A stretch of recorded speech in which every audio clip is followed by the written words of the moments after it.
মানুষ এত খারাপ হতে পারে কল্পনাও করতে পারি না।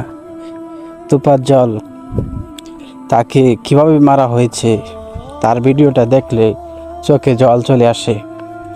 মানুষ এতটুকু খারাপ হতে পারে, ভাতের জন্য মানুষকে এভাবে মারতে পারে, কল্পনাও করতে পারিনি। হাইরে নিয়তি, তাকে এভাবে মারলো। সে মোনাজাত ধরে বাঁচতে চেয়েছে, আল্লাহর কাছে দোয়া করলো। দেখেন ভিডিওটা, সে কান্না করে বলছে যে আমি বাঁচতে চাই। মানুষ ভাতের জন্য এভাবে তাকে হত্যা করলো। বাংলাদেশে কি নিয়তি চলে এসেছে আমাদেরকে। এভাবে যদি আমাদের ভাইকে মেরে ফেলা হয় তাহলে আমরা কোথায় যাব? চলুন আমরা ভিডিওটা দেখি।